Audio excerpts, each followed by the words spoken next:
So ఇలా చెప్పుకుంటూ పోతే ఓవరాల్గా 66,000 అవేర్నెస్ ప్రోగ్రామ్స్ కండక్ట్ చేశారు. నేను ఇంటర్మీడియట్ నర్సనపేటలో చదువుతున్నప్పుడు 71, 73లో ఆంధ్ర హెజిటేషన్ వచ్చిందండి. అప్పుడే విప్లవాత్మక భావాలు వచ్చినాయి. ఫ్రెండ్స్ ఆ విధంగా అప్పుడే దివిసేమ ఒప్పిన వచ్చింది. నేను social service secretary arts college. తెల్లవారు సూర్యోదయం అవుతుంది, శవాలను కాలుస్తున్నారు. 48 years బ్యాక్ నుండి మీరు ఏదైతే ప్రామిస్ చేస్తారో ఇప్పటికీ అదే కంటిన్యూ చేస్తున్నారు. ఒక మిల్లు ఉండేది, ఆ మిల్లు దగ్గర ఒక బల్బ్ ఉండేది. రాత్రి 200 పీపుల్కి నిరక్షరాస్యుల్ని అక్షరాస్యుల్ని చేశాను. అది నా మొట్టమొదటి ప్రూఫ్ చూపించడానికన్నా లేకపోతే మిమ్మల్ని చూసి ఎంతోమంది ఇన్స్పైర్ అవ్వాలని కాన్సెప్ట్ చేశారు. పదవి ఉండకూడదు, ఉద్యోగం ఉండకూడదు, ఆస్తి ఉండకూడదు. ఒక వ్యక్తి 24 గంటల్లో 8 గంటల కాలం ఏది తనకు నచ్చినట్టు వృత్తిని చేసుకోగలిగితే ఎవరికి చేయి చాపాల్సిన అవసరం లేదని ఒక దేశభక్తి, సామాజిక బాధ్యత ఉంటే ఆలోచనలు మంచిగా వస్తాయి. సో ఇప్పుడు ఫైనాన్షియల్ సపోర్ట్ లేకుండా కూడా సర్వీస్ చేయొచ్చు. అంతవరకు ఎందుకండి, అవసరం లేదు సార్ బాబు. దేశభక్తితో ఎవరి ఉద్యోగం వాళ్ళు 8 గంటలు చేయమండి, భారతదేశం ఇప్పుడు పోకూడదు. 3 వారాల కన్నా దగ్గు కానీ జలుబు కానీ వచ్చినట్లయితే టీబీ టెస్ట్ బలహీనంగా ఉండి నీరసంగా ఉంది. 7 అంతస్తుల మేడ, సినిమా యాక్టర్ లాంటి భాగస్వామి, లేటెస్ట్ కారు, బెస్ట్ ఆఫీసర్ ఉద్యోగం. వాళ్ళ టార్గెట్ అది. దాన్ని బిల్డ్ చేసుకోవాలంటే సినీ ఎక్కడికి వెళ్తాడు, ఏలినాడు సినీ. సో ఈ 48 yearsలోనా కూడా మీకు పాలిటిక్స్లోకి ఎప్పుడైనా రావాలని అనిపించలేదా? ఈ లగ్జరీస్ అన్నీ ఎన్ని రోజులు ఉండవు, లగ్జరీ లైఫ్ కూడా ఎన్నాళ్ళు ఉండదు. అందుకే పుష్కరం అంటారు. బృహస్పతి అనేవాడు ఏ సంవత్సరం ఉన్నాడు, 12 సంవత్సరాలకు వస్తాడు. హాయ్ ఎవరీవన్, అందరికీ నమస్తే. Welcome to open mic with Prashant. So మనం ముందుగా అనుకున్నట్టే ఫస్ట్ ఎపిసోడ్తో మేము ముందుకు వచ్చేసాం. సో ఈ ఎపిసోడ్కి ఏ ఫీల్డ్ నుండి గెస్ట్ని తీసుకొని వస్తే బాగుంటుందని మేము ఆలోచించేటప్పుడు తన జీవిత కాలాన్ని సోషల్ సర్వీస్కి అంకితం చేసే ఒక సోషల్ యాక్టివిస్ట్ని తీసుకొని వస్తే బాగుంటుందని మాకు అనిపించింది. ఈ గెస్ట్ విషయానికి వస్తే మన ఉత్తరాంధ్రలోనే గత 40 ఏళ్ళుగా ఎన్నో సోషల్ సర్వీస్ని చేశారు. ఈయన అందరికీ సుపరిచితుడే, కానీ ఈయన గురించి తెలుసుకోవాల్సింది చాలా ఉంది. ఆయన ఎవరో కాదు, డాక్టర్ మంత్రి వెంకటస్వామి గారు. సో మన ఛానల్ మెయిన్ మోటో ఏంటంటే uncovering stories that inspire. So ఈయన స్టోరీ సోషల్ సర్వీస్ చేయాలన్న ప్రతి ఒక్కరికి కూడా ఇన్స్పిరేషన్గా ఉంటుంది. సో ఈ వీడియోని ప్రతి ఒక్కరు కూడా ఎండ్ వరకు చూడండి. అలాగే మన ఛానల్ని ఇప్పటి వరకు ఎవరైతే సబ్స్క్రైబ్ చేయలేదో వాళ్ళందరూ సబ్స్క్రైబ్ కొట్టేయండి.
సార్, ఫస్ట్ ఆఫ్ ఆల్ నా ఇన్విటేషన్ యాక్సెప్ట్ చేసి నేను చేస్తున్న ఓపెన్ మైక్ విత్ ప్రశాంత్ అనే పాడ్కాస్ట్ ఛానల్లో ఫస్ట్ గెస్ట్గా వచ్చినందుకు I am extremely thankful to you sir. Thanks for coming to my podcast. Thanks to you sir. Please sir ఈ పాడ్కాస్ట్ జర్నీ మన ఉత్తరాంధ్రలోనే మొట్టమొదటిసారిగా స్టార్ట్ చేశాను సార్. సో ఈ జర్నీలోన మన ఉత్తరాంధ్ర నుండి ఫస్ట్ గెస్ట్గా తెద్దాం అనుకున్నా. సో నేను మా టీము ఫస్ట్ గెస్ట్ని ఎవరు తెద్దాము అనుకునేటప్పుడు సో సోషల్ సర్వీస్ ఎక్కువగా చేసే పర్సన్ తెద్దాం అనుకున్నాము. సో అందుకే మిమ్మల్ని అప్రోచ్ అవ్వడం జరిగింది సార్. సార్ మీ గురించి మన శ్రీకాకుళం, విజయనగరం, విశాఖపట్నంలో చాలామందికి తెలిసే ఉంటుంది. కానీ ఒక సాధారణ మనిషి తన జీవితకాలంలో ఎంత సోషల్ సర్వీస్ చేయొచ్చు అని నేను మా టీం అంతా రీసెర్చ్ చేస్తే చాలా ఆశ్చర్యం వేసింది సార్. సో వాటి గురించి చెప్పుకోవాలనుకుంటే చాలా పెద్ద లిస్టే ఉంది సార్ మా దగ్గర. So 48 years of social service, 40 elements of social activities, 3,000+ free medical camps in agency areas, 1,000+ volunteer blood donation drives, 8,000 polio education camps, 7,000 AIDS awareness camps, 5,000 environment protection camps, 5,000 animal welfare programmes, 5,000 agriculture awareness programme, supported 300+ cataract surgeries. So ఇలా చెప్పుకుంటూ పోతే ఓవరాల్గా 66,000 awareness programmes conduct చేశారు. So అన్నిటికంటే ముఖ్యంగా మీరు గత 48 సంవత్సరాల నుండి చేస్తున్న సమాజ సేవకి లక్షలాది మంది ప్రభావితం చేసింది సార్. సో ఇవన్నీ చూస్తున్నప్పుడు మాకు ఫస్ట్ వచ్చే క్వశ్చన్ ఏంటంటే, హౌ ఇస్ ఇట్ పాసిబుల్? నేను 1953 డిసెంబర్ 1 జన్మించానండి. నేను ఇంటర్మీడియట్ నర్సనపేటలో చదువుతున్నప్పుడు 71, 73లో ఆంధ్ర హెజిటేషన్ వచ్చిందండి. ఓకే. అప్పుడే విప్లవాత్మక భావాలు వచ్చినాయి. అప్పుడు ఆంధ్ర హెజిటేషన్ కోసం ర్యాలీలు అవి తీయటం అది అలవాటైంది. వెంటనే మరి బిఏ ఇంట్లో చదివించకపోతే అరకు వ్యాలీ వెళ్ళిపోయానండి. బిఏ చదవడానికి తర్వాత వచ్చానండి. అరకు వ్యాలీ నుంచి మళ్ళీ వచ్చేసాను. మళ్ళీ బిఏ చదువుతాను అనుకున్నాను. బిఏ చదివానండి ఆర్ట్స్ కాలేజ్. ఎడ్యుకేషన్ అంతా ఎక్కడ జరిగింది సార్? అక్కడ శ్రీకాకుళం పిఎస్ఎంఎస్ స్కూల్ అండి, up to SSLC. Okay. Later మా మామయ్య గారు అక్కడ పనిచేస్తూ ఉండేవారు రైల్వేలో. సరదాగా వెళ్ళాను. అక్కడ రైల్వేలో థర్డ్ పార్టీగా ఏదో ఒక 2-3 సంవత్సరాలు చేశాను. మళ్ళీ వచ్చి నేను ఎక్కువగా చదువుతానని చెప్పి ఇంటర్మీడియట్, మా తాతగారు ఉన్నారు అప్పుడు హై స్కూల్ ఇవ్వలేదు, సీట్ ఇవ్వలేదు. అది మన ఎస్ఎస్ఎల్సి పాస్ అయిన తర్వాత లేదు, ఇప్పుడు పియూసీ లేదు. సో ఇంటర్మీడియట్గా నర్సంపేటలో జాయిన్ అవ్వాల్సి వచ్చింది. అప్పుడు నర్సంపేట జూనియర్ కాలేజ్. అక్కడ 72, 73, 73 అది 71, 72, 73 2 years ఇంటర్మీడియట్. అప్పుడే నాకు మంచి మంచి లీడర్నండి, లీడర్గా ఉండేవాడు, సోషల్ యాక్టివిస్ట్గా. ఇంతలో ఆంధ్ర స్టేషన్ వచ్చింది. అప్పుడు ర్యాలీలో అప్పుడు నేను అక్కడ ఒక రకమైన పదవి, రిప్రజెంటేటివ్ టు ది మన పబ్లిక్ రోటరీ, మన ఇంటర్మీడియట్ వాళ్ళకి ప్రెసిడెంట్ మన కృష్ణదాస్ గారు అనే మాజీ చైర్మన్, అంటే ఇప్పుడు ధర్మాన కృష్ణదాస్ గారు, నేను సెక్రటరీ. So that friends. ఆ విధంగా ఆ రోజుల్లో చిన్నతనం, అప్పుడు పాలిటిక్స్ ఎట్లేవు కాబట్టి ఆ రోజుల్లో చైతన్యం చేశాను. ఆ ఇంటర్మీడియట్ అయిపోయిన తర్వాత తల్లిదండ్రులు నువ్వేం చేయలేవు, నువ్వు ఏదో చేసుకో అని చెప్పేస్తే మా మామయ్య గారి దగ్గరికి వెళ్ళిపోయి రైల్వేలో అక్కడ ప్రైవేట్ చెప్పి ట్యూషన్స్ అవి చెప్పేసుకొని రైల్వేలో థర్డ్ పార్టీ చేసుకున్నాను. 60 రూపాయలు నెలకి జీతం. అది ఇంకా నేను డెవలప్ అవ్వాలని కోరిక వచ్చి ఇండివిజువల్గా ఆ వయసు చిన్నతనం మళ్ళీ బిఏలో జాయిన్ అయ్యాను ఆర్ట్స్ కాలేజీలో. కాలేజ్ సీట్లు లేవయ్యా అని చెప్తే నైట్ కాలేజీ జాయిన్ అయ్యాను అప్పట్లో. Night college 76, 77లో. ఆ 76, 77లో ఆంధ్ర హెజిటేషన్ వచ్చింది. అప్పుడు ఆర్ట్స్ కాలేజీలో కూడా నైట్ నుంచి పగలికి వెళ్ళిపి వచ్చాను. యాక్టివిటీ కదా నేను. అడిగితే సీట్ ఖాళీ ఎవరో మానేస్తే బిఏలో నేను నైట్ కాలేజీ నుంచి హిస్టరీ, ఎకనామిక్స్, పాలిటిక్స్ అని చదువు చదివాను. సో సామాజికం పట్ల అవగాహన ఎక్కువ ఉంది. ఆ విధంగా చేస్తే వెంటనే అప్పుడే దివిసీఎం ఓపెన్ వచ్చింది. నేను సోషల్ సర్వీసెస్ సెక్రటరీ ఆర్ట్స్ కాలేజీలో. ఫస్ట్ ఇయర్ నైట్ 77లో. వెంటనే నాకు ఒక ఆశయం, నేను ఒప్పంగిలో 200 మందికి అడల్ట్ ఎడ్యుకేషన్ సెంటర్ రన్ చేస్తాను. వాళ్ళని పట్టుకొని బట్టలు 2 లారీలు కలెక్ట్ చేసి, 1 లారీ బట్టలు చుట్టుపక్కల గ్రామాలు, సానివాడ, ఒప్పంగి, పంచాయతీ గ్రామాల్లో వాళ్ళ వల్ల ఆ చేసింది. నేను దివిసీమ ఒప్పినికి పట్టుకెళ్ళాను. అది సోషల్ సర్వీసులు సెక్రటరీ ఒట్టి బోర్డు ఉంటే భుజాలు తడుపుకోవడం కాదు, అధికారం కోసం కాదు. నాకు ఒక రెస్పాన్సిబిలిటీ ఉంది. నేను సోషల్ సర్వీసులు ఎవరు డిస్ట్రిక్ట్ ఆర్ట్స్ కాలేజ్. అప్పుడే జస్ట్ సినీ యాక్టర్ వెళ్ళిపోయాడు ముందున్నటువంటి ఆంధ్రలో ఎవరైతే శరత్ బాబు గారు తమ్మిని అనేవాడు. నాకు అప్పుడే వెళ్ళిపోయాడు. ఆ 1 or 2 years నేను చదువుతున్నప్పుడే 76లో అతను ఇతను. అప్పటికి నేనే కాలేజీలో మంచి యాక్టివ్ పర్సన్, మంచి దుర్యోధన మైస వేసేవాడిని, కానీ మంచి తెలుగులో మాట్లాడేవాడిని. సో పాపులర్ అయిపోయాను. నన్ను సోషల్ సర్వీసులు సెక్రటరీకి ఇచ్చారు ఆర్ట్స్ కాలేజ్. అప్పట్లోనే నేను సోషల్ సర్వీస్ సెక్రటరీ ఆర్ట్స్ కాలేజ్కి 77లో. ఇది మై రెస్పాన్సిబిలిటీ. ఆ ఉప్పుని చూసిన తర్వాత నేను ఏదో చేయాలి, నాకు ఎవరో సలహా ఇవ్వక్కర్లే, ఏదో చేయాలి. సో నా విద్యార్థులందరూ రేపు పేదవాళ్ళు చేద్దామని జొన్నలపాడు వెళ్ళాం, చాలా బట్టలు వచ్చినాయి. సానివాడు వెళ్ళాం, ఒప్పంగి, రెడ్డిపేట, వాడాడి గ్రామాలకు వెళ్తే లారీన్నర బట్టలు వచ్చినాయి. ఒక లారీ కావాలంటే ఆనాడు ఎలా తీసుకెళ్ళిన ట్రావెలింగ్. అప్పుడు మాకు ఎకనామిక్స్ లెక్చర్ గారు అని ఒకరు ఆయన ఉండేవారు, ఆంధ్రమాత అనే లెక్చర్ గారు. అతను మంచి పొలిటికల్గా ఉండేది, కలెక్టర్తో రేపో. అతను ఒక ఆర్టీఓకి చెప్పి లారీ ఖాళీ చేసి ఇచ్చాడు ఫ్రీగా. ఆ లారీ మీద ఈ బట్టలు వేసుకుని వెళ్ళాను. దివిసీఎం 30లో ఆ బట్టలు ఆర్డీఓకి హ్యాండ్ ఓవర్ చేశాను. అద్దెకున్నాను ఒక రూమ్లో. తెల్లవారు సూర్యోదయం అవుతుంది, శవాలను కాలుస్తున్నారు స్వచ్ఛంద సంస్థ సేవకులు. రామకృష్ణ మఠం వాళ్ళు కాలుస్తూ ఉంటే నేను ఎందుకు సేవ చేయకూడదు? సూర్యుని చూసి ప్రమాణం చేశాను. నేను 53 పుట్టాను, 77 ప్రమాణం. ప్రతిదినము 8 గంటల కాలం సంఘ సేవ చేస్తాను. అప్పట్లో మీరు అనుకున్నారు 8 గంటల కాలం 24 అవర్స్లో 8 అవర్స్. భగవంతుడా నువ్వు 24 గంటలు ఇచ్చావు, సర్వజీవులకి ఇచ్చావు, ప్రతి మనిషికి ఇచ్చావు. ఏ వ్యక్తి అయినా నిస్వార్థంగా ఒక ఉద్యోగి కానీ ఎవరో వారు 8 గంటల కాలం తన వృత్తి కానీ ఉద్యోగం కానీ దేశభక్తితో చేస్తే, ఉద్యోగం జీతం చేస్తూ ఉన్న 8 గంటల కాలం ఆహార నిద్ర 5-4 చాలు, 24 గంటలు. సో నేను ఆ 8 గంటల కాలం నా వృత్తిని, ఒక 8 గంటల కాలం సంఘసేవని, 8 గంటల కాలం నిద్రామైదుని విహారాలకి నేను వినియోగించుకుంటాను. భగవంతుడికి ఆ 77లో నేను ఆ డేట్ కూడా చెప్తాను. అప్పట్లో 48 years బ్యాక్ నుండి మీరు ఏదైతే ప్రామిస్ చేస్తారో ఇప్పటికీ అదే కంటిన్యూ చేస్తున్నారు. అప్పుడు మాట ఇచ్చాను కాబట్టి ఏంటి కావాలి ఏంటి కాదు వెంటనే వచ్చి అడల్ట్ ఎడ్యుకేషన్ రన్ చేయడం మొదలెట్టాను. అప్పుడు ఇందిరాగాంధీ మీద నేను పాలిటిక్స్ చదువుతున్నాను. ఇందిరాగాంధీ గబుక్కున ఎమర్జెన్సీ పెట్టింది. ఆ పాలిటిక్స్ లెక్చర్ చెప్పినటువంటి మాటలకి ఎమర్జెన్సీ పెట్టే అధికారం ఆవిడికి లేదు అనేటటువంటి ఒక రకమైన అపోహ, యవనంలో ఉన్నాను కదా అని 200 మందికి అడల్ట్ ఎడ్యుకేషన్ సెంటర్ పెట్టేసి మన చేతిలో ఒక చూసారు, ఎవరు పిలిస్తే రారు ఆ రోజుల్లో. ఈ 200 మంది యవనం కుర్రోళ్ళకి రాత్రి అడల్ట్ ఎడ్యుకేషన్ ఒప్పంగా ఎత్తుగా ఉంటుంది. మీరు ఇప్పుడు తగ్గిపోయింది. ఆ గడ్డ పక్కన ఒక మిల్లు ఉండేది, ఆ మిల్లు దగ్గర ఒక బల్బు ఉండేది. రాత్రి అప్పుడు 200 పీపుల్కి నిరక్షరాస్యుల్ని అక్షరాస్యుల్ని చేశాను. అది నా మొట్టమొదటి. ఓకే, అంత అవేర్నెస్ ఉండేదా సార్ జనరల్గా పబ్లిక్ లో కానీ? మీరు ఎలా మోటివేట్ చేసేవారు? చేయటానికి ఒక యూత్ని 200 మందిని అడల్ట్లు పెట్టుకున్నానండి చేతిలో. నైతిక విలువలు చెప్పేవాడిని, ఒత్తిని ఫ్రీగా చెప్పేవాడిని. English is, yam, was, can, could, నీ, డేర్ అని. ఆంగ్లం చెప్పేవాడికి ఆంగ్లం చెప్పేవాడిని, నైతిక విలువలు చెప్పేవాడిని వైద్యం రాని వాడికి అక్షరాలు చెప్పాను. ఒక్కనే 200 మంది 2 లైన్లు ఉంటాయి. ఫ్రీగా ఒక విద్య చెప్పడం వల్ల నాకు ఒక రకమైన బలం యూత్ వచ్చింది. మ్యూజియం అయితే చూసాను సార్. ఆ మీ మ్యూజియం సెటప్ చేసుకున్నది ఓన్లీ అంటే అది ప్రూఫ్స్ చూపించడానికన్నా, లేకపోతే మిమ్మల్ని చూసి ఎంతో మంది ఇన్స్పైర్ అవ్వాలని కాన్సెప్ట్ చేశారు? ఇప్పుడు ఒక ఎవిడెన్స్ లేకుండా ఎవరు నమ్మరు. తర్వాత ఒకే ఒక విషయాన్ని నేను చెప్తానండి, ఏమీ లేకుండా పదవి ఉండకూడదు, ఉద్యోగం ఉండకూడదు, ఆస్తి ఉండకూడదు.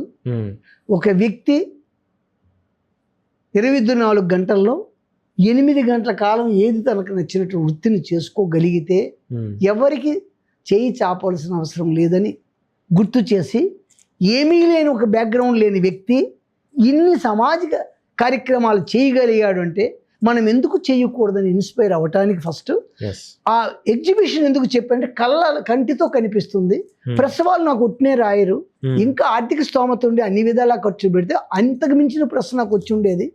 అది ఎక్కడెక్కడో గ్రామాలు కాబట్టి వాళ్ళకి న్యూస్ కావాలి కాబట్టి ఇంటీరియర్ గ్రామాలకు వెళ్ళడం వల్ల వాళ్ళందరూ ప్రెస్ క్లిప్పింగ్స్ ఇచ్చేసేవారు. అండి పాలకొండ అవనండి, విజయనగరం అనండి, ఒరిస్సా అవనండి. ఎందుకంటే పోలియో రాష్ట్రాల్లో కూడా చేసేవారు పక్క. ఎందుకంటే అక్కడి నుంచి పోలియో వచ్చేస్తుంది. మన ఇండియాలో పోలియో ఉంది, ఒక్కడికి ఉన్న వాటర్ వల్ల వచ్చేస్తుంది.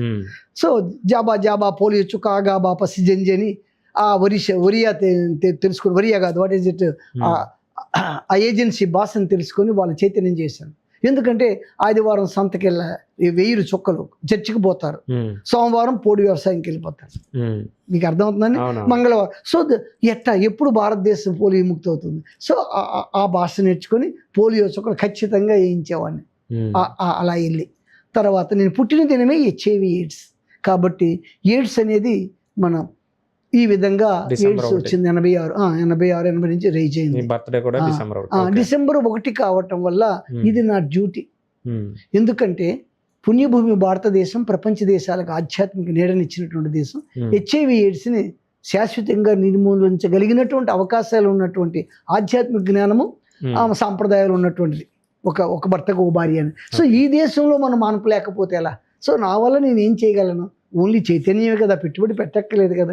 అందుకని సీతారాముల జీవన గమనం, ఎయిడ్స్ నివారణకు రామబాణం, కలుషితమైన సూదులు, కడుపు నిండా వ్యాధులు, వద్దు సూది మందు ఉంది ముందు ఎయిడ్స్ వ్యాధి, పరశ్రీ శృంగారం హెచ్ఐవి బంగారం, పరపురుష శృంగారం ఎయిడ్స్కి రహదారి, ఏక పతివ్రతం పాటించండి.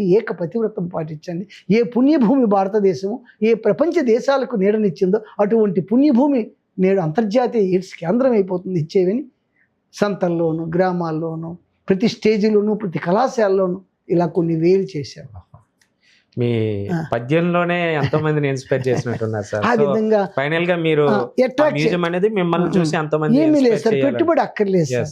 నీకు వచ్చేటటువంటి జ్ఞానాన్ని మాటలాడగలిగి ఎదుటి వాళ్ళని స్పందించేటట్లు చేయగలిగితే చాలు కదా. నేనేం పెట్టుబడి పెట్టేశాను. అయితే మీరు ఉత్తరాంధ్ర ప్రాంతంలో మీరు ప్రత్యేకంగా ఎందుకు దృష్టి పెట్టారు సార్? సార్ నాకు ఆర్థిక స్తోమత లేదు, కార్లు తిరిగి అన్ని రాష్ట్రాలు తిరగలేను. బట్ ఈ ఉత్తరాంధ్ర నాకు ఎప్పుడు పోలియో బర్డెను ఇక్కడ ఒరిస్సా బోర్డర్ అర్థమైందండి. ఇది మన ఆంధ్ర బోర్డర్స్ వరకే నేను వెళ్ళేవాడిని. హైదరాబాద్లో కూడా చేశాను, బట్ అంతగా చేయలేకపోయాను. ఇలా రోజు వెళ్ళగలను హైదరాబాద్, ప్రతి టౌన్, విజయవాడలో ఒకసారి చేశాను. ఈ విధంగా చాలా గ్రామాలు చేశాను. బట్ శ్రీకాకుళం, విజయనగరం, పార్వతీపురం, మిగతా ఏజెన్సీ గ్రామాలన్నీ అప్ టు ఒరిస్సా బోర్డర్ బాగా చేశాను. ఆ పేర్లు ఇప్పుడు నాకు గుర్తు రావటం లేదు. అందుకే అన్ని వేల ఫోటోలు ఉన్నాయి. మీకు ఎక్కడ ఫోటో కావాలన్నా ఎవిడెన్స్. ఇప్పుడు మనం ఉత్తరాంధ్ర నుండి మీరు అప్పట్లో ఇలా మీరు మెడికల్ సంబంధించిన ఎక్విప్మెంట్ కానీ ఇవన్నీ తెప్పించడానికి మీరు సోషల్ యాక్టివిటీస్ చేస్తేనే వీటన్నిటికీ సొల్యూషన్ వస్తుందని మీరు ఈ సోషల్ యాక్టివిటీస్ని ఎంచుకున్నారా? అంటే ఏమీ ఖర్చు లేకుండా పోలియో ప్రభుత్వము మా రోటరీ అంతర్జాతీయ, నేను రోటరీలో సభ్యుని, డిస్ట్రిక్ట్ గవర్నర్గా, ఇది ప్రెసిడెంట్గా, స్టేట్ ప్రెసిడెంట్, అన్ని పదవులు ఎక్సెప్ట్ గవర్నర్. నేను ఆర్థిక స్తోమత లేదు కాబట్టి చేయలేదు. రోటరీ పోలియోని నిర్మూలిస్తామని కంకణం కట్టుకుంది.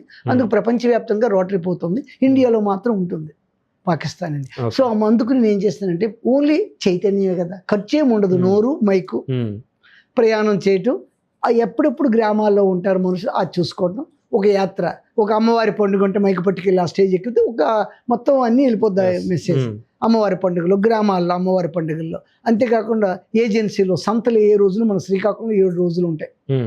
శ్రీకాకుళం జిల్లా అంతటా ఇక్కడ ఉంది.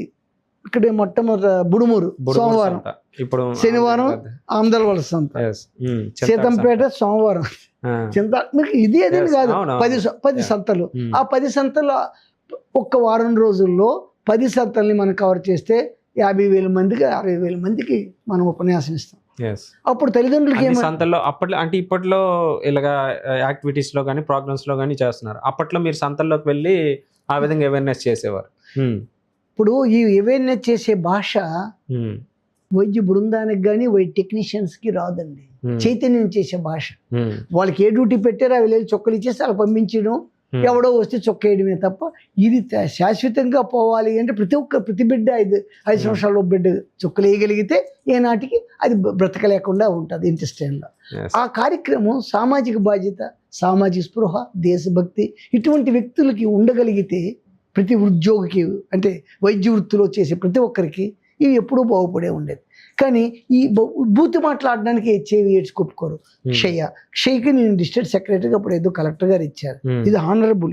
ఏనాడు కూడా డిఎంహెచ్ఓ ఆఫీస్ దగ్గర కానీ, మెడికల్ డిపార్ట్మెంట్ కానీ, ప్రభుత్వ డిపార్ట్మెంట్ కానీ సింగిల్ పై నేను తీసుకోను. సింగిల్ పై నా మైకు, నా డ్రెస్, నా అవేర్నెస్, నెవర్ సింగిల్ పై తీసుకోను. అక్కడికి నీకు మరి స్వచ్ఛంద సేవ చేసినట్టు కాదు, డబ్బులు తీసుకొని పని చేస్తే స్వచ్ఛంద సేవస్థ అనేది ఎన్జిఓ, నాన్ గవర్నమెంట్ ఆర్గనైజేషన్.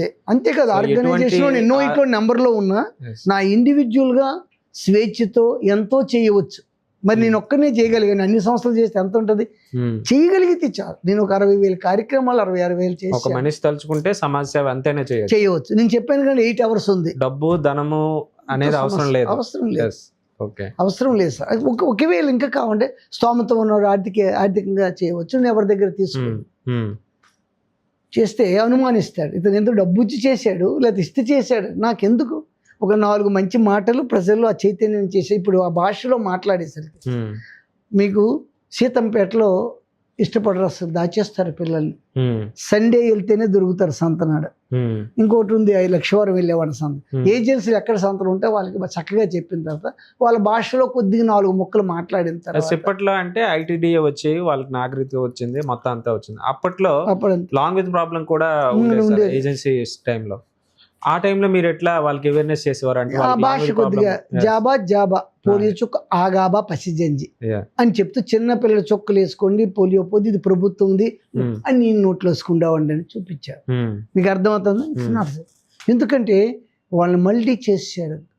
ఒక మతస్థులు సండే వెళ్ళిపోతారు చర్చిల్లో, దొరకరు. సండే ప్రభుత్వం భారతదేశం అంతా చొక్కలు వేస్తాయి. చూసారు ఎంత ప్రాబ్లం. ఇప్పుడు చూసారు ఆదివారము ప్రపంచంలో మన ఇండియా అంతా చొక్కలేస్తుంది. అక్కడ క్రిస్టియానిటీ పీపుల్ పాపం అమాయకులు ఎక్కడో గోడల నుంచి వచ్చి చర్చిలో ఉంటారు. ఆ చర్చిలకి వెళ్ళిపోతారు కానీ నీళ్ళల్లో ఉండరు పల్లెలు చొక్కలు. పెద్దవాళ్ళు వెళ్ళిపోతారు, చిన్నవాళ్ళకి చేయనివ్వరు.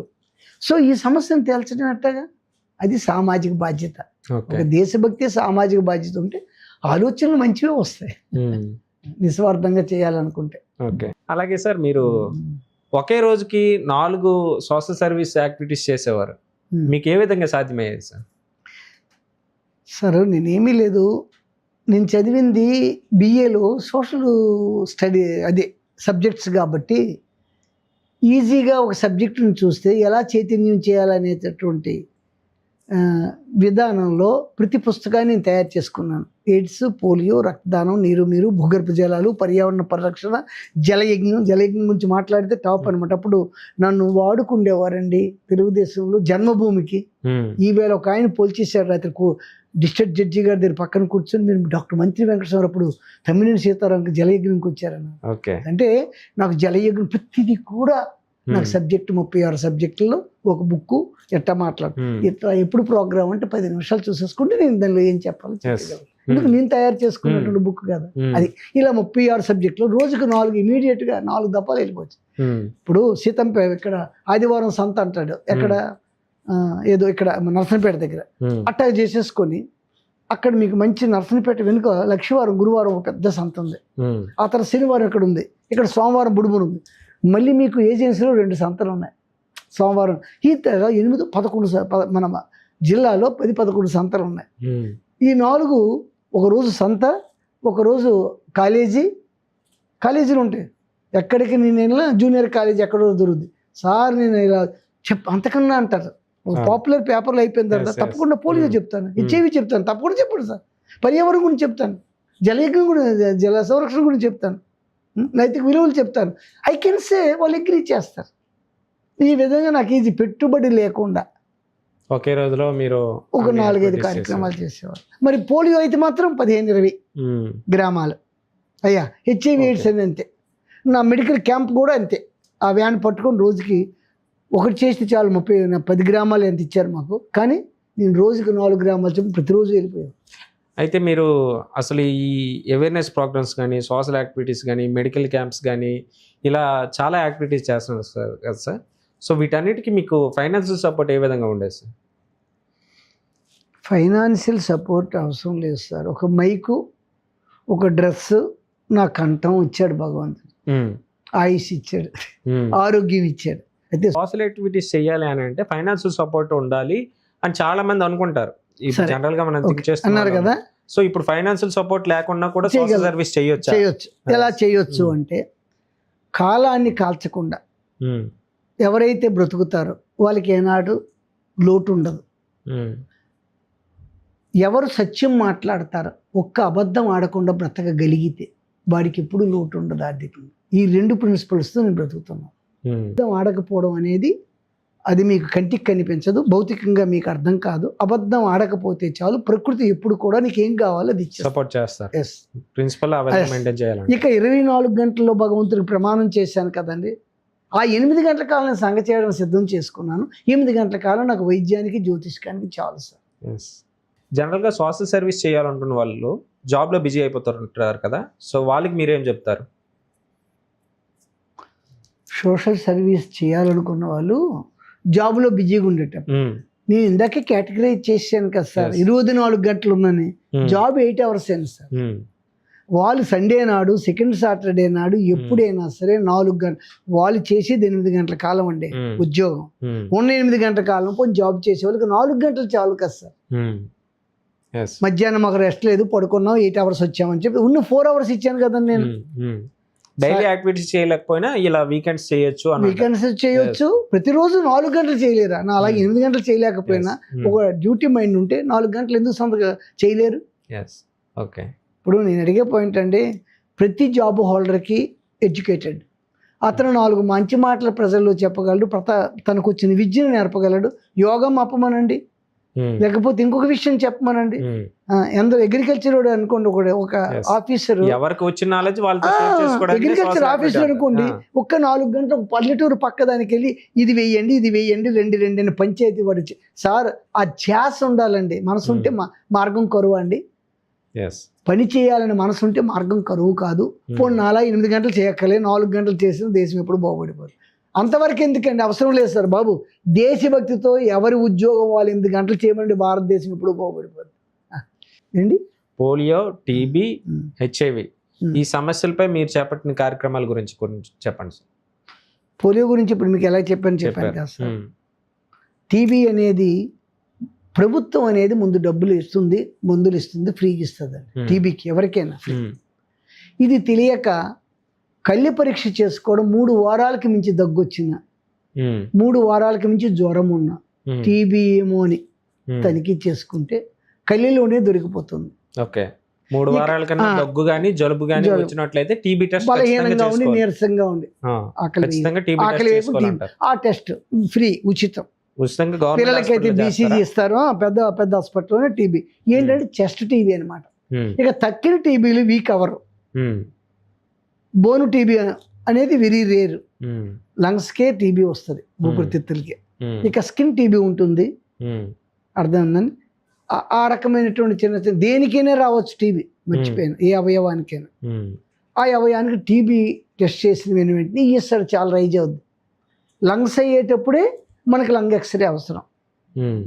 ఈ బోన్ టీబీ కానీ తక్కిన టీబీలు కానీ మనిషి బాగా సన్నంగా అయిపోతున్నాడు, రీజన్ ఉండదంటే అయితే ఎయిడ్స్ లేకపోతే టీబీ. అందుకు టీబీ అనేటటువంటి టెస్ట్ చేసేసుకుంటే ఫ్రీగా మందులు 3 నెలలు ఇస్తారు. సరిగ్గా వీళ్ళు తీసుకోరు. ప్రభుత్వ బాధ్యత కావాల్సిన మందులు ఎక్స్పైర్ అయిపోయి పారేస్తారు తప్ప, ఇచ్చినట్టు నాటకం ఆడతారు తప్ప. ఎవరైనా సరే ఇస్తే ఫ్రీ, క్లియర్. ఈ విషయం బయట ఎవరికి తెలియదు, చాలా మందికి తెలియదు. ప్రైవేట్ డాక్టర్లకు వెళ్ళిపోతారు, they don't supply, out side మందులు కొంటారు, కొనలేక 10 రోజులు 6 రోజులు మానేస్తారు. అది టీబీ. ఖచ్చితంగా 3 months వాడితే ఖచ్చితంగా టీబీ కంట్రోల్ అయిపోతుంది. అలాగే హెచ్ఐవి అయ్యా నెలలో కంట్రోల్ అయిపోద్ది, కానీ 6 నెలలు వాడాలి ముదిరిన టీబీకి. 3 months గవర్నమెంట్ వాటన్నిటికీ ఫ్రీగా క్షయవ్యాధి ఇప్పుడు కూడా జరుగుతుంది. శాశ్వతంగా నిర్మూలించడానికి టీబీ టెస్ట్ చేసుకోవటం అంతే. ఎక్స్రే తీసుకోవడం, ఈఎస్ఆర్ చూసుకొని ఎక్స్రేలో టీబీ కనిపిస్తే లంగ్స్ టీబీయే ప్రమాదం. ఇక తర్వాత టీబీలు అనేవి చిన్నవి, అది టెస్ట్ చేసిన తర్వాత, బ్లడ్ టెస్ట్ చేసిన తర్వాత మీకు అది మెడిసిన్ 3 నెలలు వాడితే తగ్గిపోద్ది, ఎక్కువ రోజులు వాడక్కర్లేదు. పోలియోపై, హెచ్ఐవిపై, ఈ టీబీపై మీరు ఆరోగ్య సమస్యలపై మీరు క్యాంపెయిన్ చేసిన కార్యక్రమాల గురించి కొన్ని చెప్పండి. పోలియో ఉచితంగా ప్రభుత్వం ఇస్తుంది అని వేసుకోరు చాలామందికి మూఢనమ్మకం, ఇంకా పల్లెటూరులో ఇది అవసరం అనేది. ఇప్పుడైతే పిల్లలు పుట్టిన వెంటనే 5 వారాలు 7 వారాలు ఏంటంటే లెక్క వెంటనే ఇస్తున్నారు కాబట్టి వేసుకుంటారు. పూర్వం ఆ రోజులు వేసుకుంటేవారు కాదు. అప్పట్లో మంత్లీ వన్స్ జరిగేది కదా సార్ పోలియో క్యాంపెయిన్. ఇప్పుడు 3 months ఒకసారి, 6 months ఒకసారి జరుగుతుంది. ఇప్పుడు మరి తీసే మొత్తం పోలియో పోయింది. ఆ పక్క ఉన్నటువంటి మీకు పాకిస్తాన్ 4-3 రీసెంట్ గా 6 months ఒకసారి, 1 year ఒకసారి పోలియోస్ జరుగుతున్నాయి అంతే. అలా కాదు, ఇప్పుడు మామూలుగా మీకు ఆ టైం ఉంది, పుట్టిన తర్వాత డేట్స్ లో ఇలా పోలియో డ్రాప్స్ వేస్తున్నారు. పుట్టిన వెంటనే 7 వారాలు ఈ రకంగా డోసులు ఉంటాయి. అలా కాకుండా పోలియో శాశ్వతంగా నిర్మూలించారు కాబట్టి ఈ పోలియో చుక్కలు 2 years నుంచి మానేసాం, లాస్ట్ ఇయర్ నుంచి.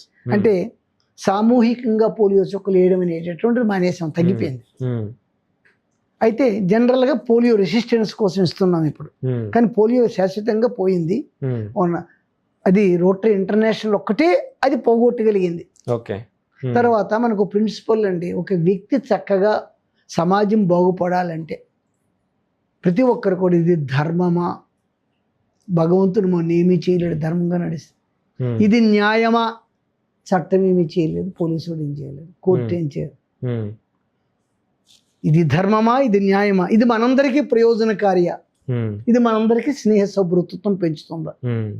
మీరు ఈ కార్యక్రమం చేశారు, ఇది అందరికీ మీకు ప్రయోజనకారికరం, నాకు ప్రయోజనకారం, సమాజానికి ప్రయోజనకారికరం. ముఖ్యంగా సమాధాన ప్రయోగం. అందులోకి ఇది అధర్మం కాదు. ఇప్పుడు మీరు నేను అంటే జనరల్ గా ఇప్పుడు వ్యూవర్షిప్ అందరికీ మీ నుండి అంత మెసేజ్ వెళ్ళాలంటే ఇది అందరికీ ప్రయోజనం ఏంటి? ఇది న్యాయం, ఇది ధర్మం. ఈ 4-way ఉందా? ప్రతి సమస్య ఉందనుకోండి, అతను అలా అడగకుండా వెళ్ళిపోతాడు. అది అధర్మం. ఓకే, నా యజమానికి నేను చెప్పకుండా అతనికి వెళ్ళిపోయాను, చెప్పి ఉండవలసింది అనేటటువంటి తత్వం ఉంటే అది ధర్మం. తనకి చట్టపరమైన నీతి తెలియకపోయినా ఒక వస్తువును దొంగిలించి పట్టుకెళ్ళిపోతారు అవసరమని మీకు అడగకుండా, అది న్యాయం, అన్యాయం. అది మీకు కానీ సమాజానికి కానీ పనికిరాలేదు కదా. ఈ 4-way టెస్ట్ని ప్రతి ఒక్కరు పరిశీలించుకోగలిగితే సమాజం బాగుపడిపోతుంది. అది నా అభిప్రాయం ఏంటి, ఒక సంఘ సేవకుడిగా చెప్తున్నాను. సార్, అలాగే ప్రజెంట్ ఉన్న యూత్కి ఆరోగ్యంగా ఉండాలి అని అంటే ప్రజెంట్ ఏ విధంగా ప్రికాషన్స్ తీసుకోవాలి, ఏ విధంగా ఫాలో అవ్వాలని అంటారు? సమాజంలో చాలా మార్పులు వచ్చేసాయి సార్. మెయిన్ మన భారతదేశం వ్యవసాయక దేశం. కొన్ని మార్పుల వల్ల, విద్యా విధానం వల్ల చాలా మార్పులు వచ్చాయి. చిన్న కుర్రవాడు కూడా ఆ స్క్రీన్ లేకుండా బతకలేకపోతున్నాడు. ఇప్పుడు తల్లిదండ్రులు చెప్పిన వాడు వినేటటువంటి యూత్ లేరు.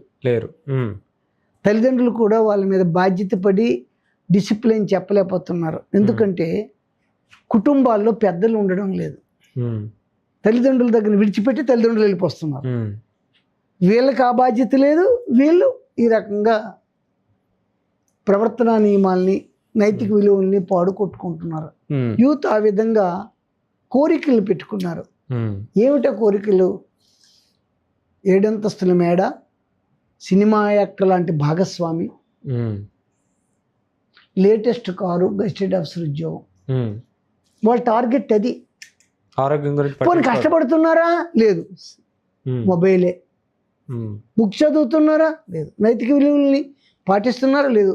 దేవుడు అంటే ఇక్కడ యూత్ని మనం ఇప్పుడు ఏం అనలేకపోతున్నాం. తల్లిదండ్రులని ముందు కంట్రోల్ చేయాలి. తల్లిదండ్రులు ఒక దృష్టి పెట్టాలి అనే విషయం. ఈ నవనాగరికతకు అడాప్ట్ అవ్వకుండా కొంచెం కంట్రోల్ చేసేటటువంటి బాధ్యత. ఎవరి లోపాలు వాళ్ళకు ఉంటున్నాయి. ఇక్కడ పెద్ద బాధ 40-50 సంవత్సరాల క్రితం ఉన్నటువంటి సామాజికమైనటువంటివి లేవు. ఆరోగ్యంపై శ్రద్ధ పెంచాలంటే ఏం చేస్తే బాగుంటుంది అంటారు? సారు సరదాగా ఒత్తుకొత్తునే వాకింగ్కి వెళ్ళిపోతారు, యోగాలు చేస్తున్నారు. చేయనియండి యోగా, వాకింగ్కి వెళ్ళనండి. ఇక్కడ ఆరోగ్యం అది కాదు, మానసిక ఆరోగ్యం ముందు కావాలి. శారీరక ఆరోగ్యం యూత్తులు ఎలాగానే ఉంటుంది, ఇల్లు అంటువ్యాధులు రాకపోతే. మానసిక ఆరోగ్యమే ముఖ్యం. దాని మీద శ్రద్ధ పెట్టలేకపోతున్నారు సమాజంలో.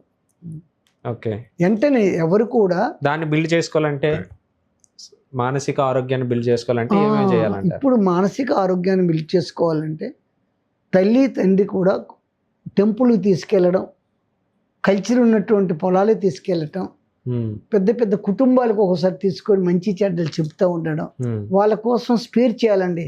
మీకు 8 యవ్వనము అనేది ఆడపిల్లలు 14కి వస్తుంది, మగవాళ్ళకి 18కి వస్తుంది. వాళ్ళ ఆల్మోస్ట్ సో ఏటవుద్ది, ఈ 18స్లోనే ఎప్పుడైనా 14లోనే ఈ యవ్వనం కుర్రోడు 18లోగానే 18 సంవత్సరాల్లోగే వీళ్ళకి నైతిక విలువలు పెంచగలగాల. ఒక సిట్టం కూర్చోవాలి 18 years బిలో. ఆ నైతిక విలువలు పెంచకపోతే మరి ఇంకా అక్కడి నుంచి వాడికి హార్మోన్స్ పెరిగిపోతాయి. ఉండమా వస్తా అంతే, దర్శాలు అంతే. అక్కడి నుంచి ఆ లాంగ్వేజే. ఇంట వీళ్ళు చెప్పుకోలేరు, ఎదుటోళ్ళకి ఊరుకోలేరు, వీళ్ళు మానసిక వ్యాధ వాడు బాగుపడ్డు. అది మానసిక. సో తల్లిదండ్రులు తప్పకుండా, తాతలు ఎలాంటి వారు, మన కుటుంబం ఏంటి, మన వంశ పారంపర్యం ఏంటి, పూర్వం ఉన్నటువంటి విధులు ఏంటి, మనం చేయవలసిన పని ఏంటి.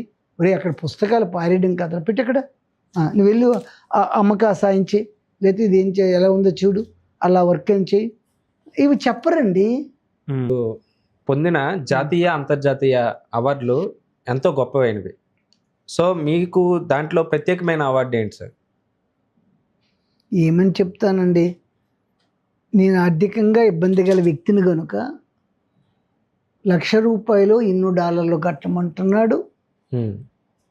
ఆ రికార్డు వాడు ఇది ఏమంటారండి famous Guinness book of record. Hyderabad వాళ్ళు నాకు తెలుసు గెస్ట్గా తీసుకెళ్లారు 2 వరల్డ్ రికార్డ్స్కి. ఇప్పుడు ఏదో ఫారెన్ తీసుకెళ్ళాలని మళ్ళీ రమ్మంటే రాలేనన్నాను. ఎవరికో 30,000 ఇప్పించేశారు 5-6 సంవత్సరాల క్రితం. నాకు ఇంత అది కాదు రాలేదు. లిమ్కా బుక్ ఆఫ్ రికార్డ్ చూసారా, అంటే డబ్బు. గిన్నిస్ రికార్డు తీసుకున్న తర్వాత ఈ సంవత్సరం నా ఉద్దేశం గిన్నిస్ రికార్డు నాకు వచ్చిన తర్వాత ప్రభుత్వం మీదే నేను కోర్టులో దావా వేయాలని. నాకు పద్మశ్రీ ఎందుకు ఇవ్వరని. ఎందుకంటే పేపర్లో ఎవరైనా పెట్టుకోండి అంటూ నాకు 2-3 సంవత్సరాల నుంచి మోసం చేస్తారు. నాకు ఎంక్వైరీ చేయరు, నా మ్యూజియం చూడరు, పోనీ ఎంక్వైరీ చేయరు. పొలిటికల్గా మీరు వెళ్ళినప్పుడు ఆ వర్డ్ తప్పు కదా. ఇప్పుడు ప్రధానమంత్రి కానీ ఎవరికైనా మీరు ఎంత సమాజ సేవ చేసి యథార్థంగా చేసిన కూడా ఎవరు చేయడు కదా, అది తప్పు కదా. ఇప్పుడు ఇంత చేసిన అప్లై చేశాను, ₹1,00,000 50,000 జరిమానా వేయండి వాళ్ళు టెస్టులు చేసుకొని. నేను దాన్ని సూట్ అయితే ఇవ్వనండి పద్మశ్రీ. సర్వీస్ చేస్తూ మీకు రాకపోవడం అనేది మరి వాళ్ళు ఎందుకండి. ఇప్పుడు 11 సంవత్సరాలు వస్తున్నాడు, 3-4 సంవత్సరాల నుంచి పెడుతున్నాను నేను. ఎంత మెటీరియల్ అనుకున్నారు పెడితే పద్మశ్రీకి ఎంక్వైరీ పంపించాలి కదా. నువ్వు ఎప్పుడు అప్లై చేసావు నిజమెంతో కాదో నువ్వు ఇలా చేసావు కాబట్టి పోలీసులతో అరెస్ట్ చేయు. ₹1,00,000 50,000 జరిమానా వేస్తాను చేయండి. ఇప్పుడు ఎవడు అప్లై చేసిన వాడు కరెక్ట్గా లేకపోతే 1 లెక్క 2 లెక్క ప్రీమియం ఇస్తే ప్రతి ఒడు అప్లై చేయడం మానేస్తాడు కదా. నువ్వు ఎక్కువ వేలు అవుతుందని ఎవడే చూడకుండా నువ్వు రాజకీయంగా చేస్తే మరి ఎందుకని మా పద్మశ్రీలు అందరూ. గౌరవ డాక్టరేట్ పొందినప్పుడు మీకు ఏ విధంగా అనిపించింది? ఎన్ని డాక్టరేట్స్ తీసుకున్నారు? 5 అండి. 5 డాక్టరేట్స్. సో మీకు ఏ విధంగా అనిపించేసి? డాక్టర్ మంత్రి వెంకటస్వామి గారు డాక్టర్. కానీ ఇప్పటికి కూడా పత్రికల వాళ్ళు కొంతమంది ఇయ్యరు, కానీ అందరిలాగా నేను కొనుక్కోలేదు. ఈ మధ్య ఒక ఎమ్మెల్యే కొనుక్కొనే చాలా బాధపడుతున్నాడు. ఇప్పుడు మన వాళ్ళు ఏం చేస్తారంటే అలా జరిగింది. ఇప్పుడు నాకు ఫిలాసఫీ యూనిటీ ఇచ్చింది, ఇది వరల్డ్ రికార్డు వాళ్ళు వచ్చి చాలా చెప్పితే నేను కానీ కట్టలే. అందుకు డబ్బు లేకుండా వచ్చింది ఫిలాసఫీ. ఇదేంది ఈ భారత్ వాళ్ళు ఇచ్చారు కదండి హ్యూమన్ రైట్స్ వాళ్ళు, ఢిల్లీలో సోషల్ సర్వీస్కి ఇచ్చారు. ఎస్ట్రాలజీలో 3 వచ్చినాయి. ఇవి నాకు 5 డాక్టరేట్స్. ఓకే. ఎస్ట్రాలజీని ఖచ్చితంగా నమ్మాలి అని చెప్తారా ప్రజెంట్? ఖచ్చితంగా. తెలియని వాటి మీద నాలెడ్జీ లేకపోవడం. బాబు నువ్వు ఏ నెలలో పుట్టొచ్చు సరదా జోలో ఇతనికి ఎలా బ్రతకాలో తెలుసు. ఈ can manage the things. MBA చదవక్కర్లేదు. అర్థమవుతుందని ఆ బ్రతుకు తెరువు ఎప్పటికప్పటికి ఏ సమస్య కాటికి పరిష్కారం తెలుసుకోగలరు. పుడితే ఆ విధంగా ఐడెంటిఫై. ఎందుకంటే సూర్యుడు అనేవాడు ఏ ఇంటికి వెళ్తాడు? ప్రతిరోజు మూవ్ అవుతాడా? ఆ నెల ఇంట్లో ఉంటాడు. ఇప్పుడు అది మీకు ఒక్కడే చెప్పాను. మంత్లీ 12 నెలలు ఉంటాయి సార్. అదే ఇయర్లీ 12 నెలలు ఉంటాయి. సో 12 నెలల్లో ఎంతో మంది జన్మిస్తూ ఉంటారు. అందరూ ఒకే మనసు స్వభావం కలిగిన వాళ్ళు ఉంటారా? ఈ నెలలో ఉన్న స్పెషల్ మనసులు చెప్పాను. ఓకే. జ్యోతిష్యంలో లగ్నంకి ప్రాముఖ్యత ఉంటుందా, రాశికి ప్రాముఖ్యత ఉంటుందా? ఇక్కడ రాశి యొక్క ప్రాధాన్యత గోచారం కోసం. శని ఎక్కడికి వెళ్తాడు, ఏలినాటి శని, దశమ శని, సప్తమ శని అని కూడా ఉంటారు. అష్టమ శని. జీవితంలో భగవంతుడు చూడండి 2.5 సంవత్సరాలకు ఒక రాశికి వెళ్తాడు శాతం. వాడు ఉన్నది వాడి పక్కిల్లు, చంద్రుడు ముందిల్లు, చంద్రుడిల్లు. చంద్రుడు 7.5 సంవత్సరాలు తినేస్తాడు. 30 సంవత్సరాలకు వస్తాడు 7.5. మళ్ళా అష్టమ శని తింటాడు, మళ్ళా అర్ధాష్టమ శని తింటాడు. 10వ ఇంట్లో కానీ నీ లగ్నం నుంచి 10వ భావం కరెక్ట్గా అయితే ఆ వృత్తిలో కూడా అది కూడా తింటాడు. అంటే సగం రోజులు పోయినట్టే కదా. ఈ పాయింట్ అర్థమవుతుంది. అయితే ఇక్కడ లగ్నం అనేది ఒరిజినల్గా చార్ట్కి ఇంపార్టెంట్. రాశి అనేది మీ పెళ్లిలో భార్యాభర్తల అనుబంధం కోసం, నక్షత్రం కోసం రాశి. ఎక్కడి నుంచి మహాదశ స్టార్ట్ అవుద్ది అనేది రాశి యొక్క ప్రాముఖ్యత. లగ్నం ఇంపార్టెంట్. ప్రజెంట్ నీ యూత్ సొసైటీ, ప్రజెంట్ నీ యూత్ అనేది సేవా దృక్పథంలోకి రావాలంటే వాళ్ళకి మీరు ఇచ్చే అడ్వైజ్ ఏంటి, మెసేజ్ ఏంటి? సార్, మానవ జన్మెత్తిన తర్వాత మానవుడిగా ఒక కాకిని చూసి నేర్చుకోవాలండి. సమాజంలో ఎలా బ్రతకాలి, ఎవరికి బాధ వస్తే ఎలా స్పందించాలని మన చుట్టూ ఉన్న ప్రకృతి అట్లా చెప్తూ ఉంటుంది. సో ఇప్పుడు మనం ఏం చేయాలి? మనకు సమాజంలో ఏమైనా లోటుపాట్లు ఉంటే మనం చేయవలసిన మన జ్ఞానంతో ఏం చేయాలా, సమాజ సేవ అనేటటువంటి దృక్పథం తల్లిదండ్రుల్లో రావాలి, అతను ఉన్నటువంటి పరిసరాల్లో రావాలి, లేదా అతను ఉన్న హాస్టల్లో రావాలి.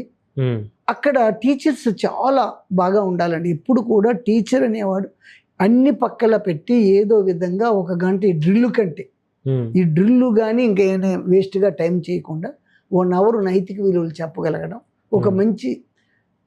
ఒక కథలు చెప్పగలగాలి. ఓకే, చెప్తే కొంచెం స్పందిస్తారు. అది టీనేజ్ అంటే 18 లోగే. అది కాలేజీలో ఇలా అవేర్నెస్ ప్రోగ్రామ్స్ అటెండ్ అవ్వడం కానీ పెట్టాలి. ఏం లేదండి, పర్యావరణం గురించి చెప్పటం. ఏమంటారు? పర్యావరణం, మన అనారోగ్యాలు ఎందుకు ఇలా వస్తున్నాయి, డైజెస్టివ్ సిస్టమ్ కాంపిటీషన్స్ అన్ని కాలేజ్ డేస్ లోనే పార్టిసిపేట్ యాక్టివిటీస్ గా రావాలండి. మరి తల్లిదండ్రులు చెప్పే రోజులు కావండి, అందరిది ఉమ్మడి కుటుంబాలు కావు. అందుకు వాళ్ళు ఏం చెప్పలేరు, వాళ్ళకి టైం ఉండదు కూడా. ఒకవేళ తండ్రి ఉద్యోగి అయితే ఈవిడ ఇన్నోసెంట్ అయితే, తెలివి తక్కువ అయితే మేనేజ్ చేసేస్తారు. అప్పుడు తాత అమ్మమ్మ దగ్గర పిచ్చి పిచ్చి ఆశలు వేసేవారు కాదు. అరే ఇది వాళ్ళ నాన్న రాగానే అరే ఇదేంటి పరిస్థితి బాగాలేదురా, ఎదురు కాదురా, ఇది చేశాడు అని చెప్తారు. తల్లి చెప్పదు, తండ్రి వచ్చేసరికి మా ఆఫీస్ నుంచి ఇలాంటి సమస్యలు ఉంటాయి. సార్ ఇప్పుడు మీరు 72 years, సో 48 years నుండి సమాజ సేవ చేస్తున్నారు. సో ఈ 48 yearsలోనా కూడా మీకు పాలిటిక్స్లోకి ఎప్పుడైనా రావాలని అనిపించలేదా? పొలిటికల్గా నాకు మొదటి నుంచి అసహ్యం. పొలిటికల్ ఉన్నవాడు తప్పు చేయగలడు, మంచి చేయాలని నేను లేనంటే నా పదవి లేదు, చేయడంలే, అది అనమాట నేను పెట్టుకున్నా. మంచి చేయాలంటే మానవుడిగా పదవి అక్కర్లేదు, అది నా అభిప్రాయం. మంచి విద్య నేర్చుకొని మంచి నైతిక విలువలు పంపించినా చాలండి, ఓ టీచర్గా ఉన్నా చాలండి, ఒక ఆదర్శవంతంగా బ్రతికినా చాలండి, సమాజాన్ని సేవ చేయాలి. అది నా అభిప్రాయం. నెక్స్ట్ మీ ప్లాన్ ఏంటి? ఈ సర్వీస్ ని కంటిన్యూ చేయాలనుకుంటున్నారా, బ్రేక్ ఇద్దాం అనుకుంటున్నారా? బ్రేక్ అని కాదు, ఇంటి దగ్గర ఒప్పటం లేదు కానీ ఎవరు బేర్ చేయటం లేదు కానీ నాకేమిటమ్మా 4 మాట్లాడడమే కదా, నేను కష్టపడుతున్నాను అనేసి తప్పించుకుంటున్నాను. అయినా నా ఇండివిజువల్గా బ్రతుకుతాను. ఇప్పుడు ఏమైందంటే తండ్రి ఇచ్చిన ఆస్తి లేదు, తాతలు ఇచ్చేది లేదు, పిల్లలు నాకేం అడగవసరం లేదు. ఇలా సంఘసేవ చేయటం వల్ల రేపు వచ్చింది కలెక్టర్లు ప్రాపర్టీ మీద నుండి అనవసరం ఖర్చు పెట్టి ఇంట్లో తీసుకెళ్లి ప్రజలకు ఇచ్చేస్తానంటే కదా. సో నా ఓన్ స్పిరిట్, నా నాలెడ్జి, నేను బుక్స్ చదువుకోవడం, ఒకటి పేపర్ ఖర్చు అవుతుంది, అది నా సొమ్ము, వాళ్ళ డబ్బులు కాదు. ఓకే, సో ఫైనల్ గా ఈ 48 years నుండి సమాజ సేవ అంటే 77 నుంచి ఇప్పుడు లెక్కేసుకోండి. 77 ప్రారంభం, నిజంగా 72లో ప్రారంభం నర్సంపేటలో, కానీ కంటిన్యూ చేయకుండా ఇన్ని సంవత్సరాల నుండి సమాజ సేవ చేస్తున్నారు కదా, మీకు ఎవరైనా ఇన్స్పిరేషన్ ఉన్నారా? నాకు ఇన్స్పిరేషన్ లేదు. ఓకే, మీరు విద్యార్థి దశ నుండే మీకు మీరే ఇన్స్పిరేషన్ అంటే ఎవరినే చూసి నేర్చుకుంటారు కదా ప్రెజెంట్ కానీ ఏదైనా మీకు ఇన్స్పిరేషన్ ఇలా సమాజ సేవ చేయాలని, జీవితాంతం ఇలా రోజుకి 8 hours ఇలా సమాజ సేవ చేయాలని చెప్పాను కదండి. ఇది చేశాను కదా, అంటే నర్సంపేటలో ఉన్నాను. అప్పటికి ఏం జరిగిందంటే కాలేజీ చదువుతున్న ఇంటర్మీడియట్, అప్పుడు నేను సెక్రటరీని అంతే. అప్పుడు ఆంధ్ర స్టేషన్ వచ్చింది, నా వెనక పిల్లలు తిరిగేవారు. ఓ అది ఒక రకమైన గొప్పగా ఉండేది, ఓహో మనకు పాపులర్.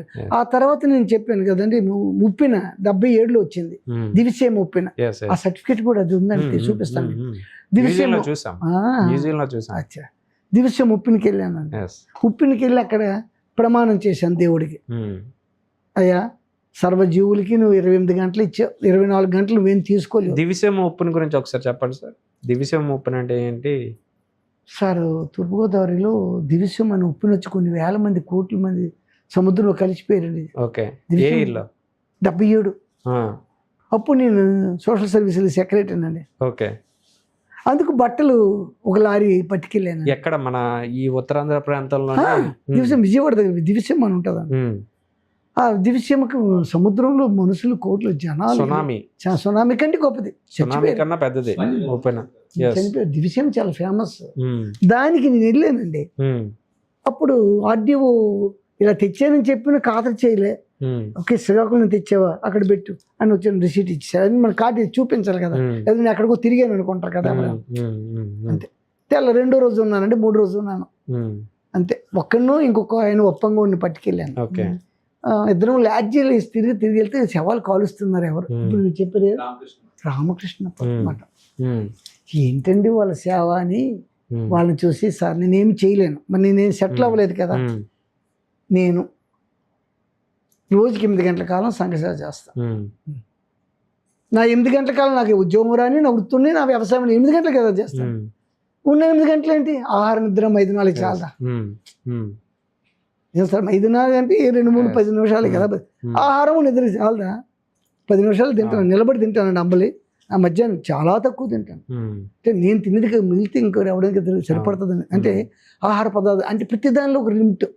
సో నేను తక్కువ తింటాను విత్ ఇన్ 3 minutes. సో ఆహార నిద్ర 5-4కి 8 గంటల కాలం చాలు. 8 గంటల కాలం నా వృత్తి జ్యోతిష్క. ఉదయం 9:30కి వస్తాను, 1 గంటకి వెళ్ళిపోతాను, మధ్యాహ్నం 9:30కి వస్తే 8:30కి వెళ్ళిపోతాను. 8 hours. ఓన్లీ 8 గంటల కాలం ఏం చేసుకుంటాను, పాయింట్ మీకు అర్థం. సో ఆ విధంగా చేస్తే ఎందుకు చేయలేము. ఇప్పుడు మీ ఓకే సార్, మంత్రి గారు మీ వాల్యుబుల్ టైంని ఉపయోగించి మీ అనుభవాలను పంచుకున్నారు. సో ఫైనల్ గా మీ ద్వారా ప్రజలకి ఒక 2 ఇన్స్పిరేషన్ వర్డ్స్. మానవ జన్మ చాలా సుకృతమైనది. అన్ని జీవుల జన్మ కంటే మానవ జన్మ సుకృతమైనది. ఈ జన్మలోనే ఒక మంచి కార్యక్రమాలు ప్రకృతిని నాశనం చేయకుండా, సమాజానికి విధ్వంసం చేయకుండా, సమాజానికి నష్టం లేకుండా, తనకు తానుగా కనీసం ధర్మబద్ధంగా బ్రతికితే చాలు. లేదా నావలే ఒక 4 గంటలు 3 గంటలు 8 గంటలు సమాజానికో ప్రకృతికో సేవ చేయడానికి మనస్కరించగలిగితే ఇంకా మంచిది. అంతేకాకుండా ఈ లగ్జరీస్ అన్నీ ఎన్ని రోజులు ఉండవు, లగ్జరీ లైఫ్ కూడా ఎన్నాళ్ళు ఉండదు. అందుకే పుష్కరం అంటారు. బృహస్పతి అనేవాడు ఏ సంవత్సరం ఉన్నాడు 12 సంవత్సరాలకు వస్తాడు. ఆ పుష్కరం కంటే ఎవడు ఎక్కువ కూడా ఏది రైజింగ్ ఉండదు. అనవసరంగా ఓ పుష్కరం మంచి కోసం అని ఆరాటపడ్డం కంటే మనకి భగవంతుడు ఏమిచ్చాడు, మన జ్ఞానంతో మనకిచ్చే ఆస్తులతో ఎదుటివాడిని కానీ, ఇంకో జీవిని కానీ, మన ఇంకో పౌరుని కానీ, ఒక వ్యక్తిని కానీ హింసించకుండా బ్రతకగలిగితే అదే చాలా గొప్పతనం. అంతకన్నా ఈ జన్మకి ఇంకొకటి అవసరం లేదు. అంటే నిస్వార్థంగా బ్రతకగలగాలి. ఎందుకంటే జ్ఞానం ఉంది కాబట్టి. ప్రతి జీవి నిస్వార్థంగా బ్రతుకు. కేవలం తనకు ఆహారం అరుపు దొరికి ఆకలి ఉంటే చాలు, అది నింపుకుంటే చాలు ప్రతి జీవి. కానీ మనిషికి ఒక్కడికే ఎట్టా బ్రతకాలి అనేది, అది ఏమండి, ప్రకృతి వనరులైనా నాశనం చేసేయాలి, జల వనరులైనా నాశనం చేసేయాలి, లేదా అభిప్రాయాన్ని మార్చేసి రాజకీయంగా బ్రతకాలి సుఖంగా. అంటే ఓన్లీ నేమ్ అండ్ ఫేమ్ కోసం అని నాకు ఆ ఉద్దేశం 3 లేదు sir. Sir thanks for coming. మీ వాల్యుబుల్ సజెషన్స్ అన్నీ కూడా చాలా చక్కగా మా వ్యూవర్షిప్ అందరికీ ఇచ్చారు. So for the first time open mic with Prashant అనే పాడ్కాస్ట్ ఛానల్ స్టార్ట్ చేసిన తర్వాత మన ఉత్తరాంధ్రలో ద బెస్ట్ పర్సన్ ఎవరైతే ఉంటారని మేము రీసెర్చ్ చేస్తే, మా టీం అంతా రీసెర్చ్ చేస్తే మీ పేరే కనిపించింది సార్. సో మీరు అనుకున్న గోల్ని ఖచ్చితంగా రీచ్ అవ్వాలని మా వ్యూవర్స్ అందరి తరపున కూడా మేము తప్పనిసరిగా కోరుకుంటున్నాం. మీరు అనుకున్న పద్మశ్రీ ఖచ్చితంగా రావాలని మనస్ఫూర్తిగా కోరుకుంటూ thank you very much sir. I hope ఈ పాడ్కాస్ట్ మీకు నచ్చే ఉంటుంది. నెక్స్ట్ పాడ్కాస్ట్లో కూడా ఇంకా మంచి గెస్టులతో మేము ముందుకు వచ్చేస్తా. సో మీ మైండ్లో ఇంకెవరైనా గెస్టులు ఈ పాడ్కాస్ట్లోకి వస్తే బాగుంటుంది అని అనిపిస్తే కింద కామెంట్ బాక్స్లో కామెంట్ చేయండి. Don't forget to subscribe open mic with Prashanth.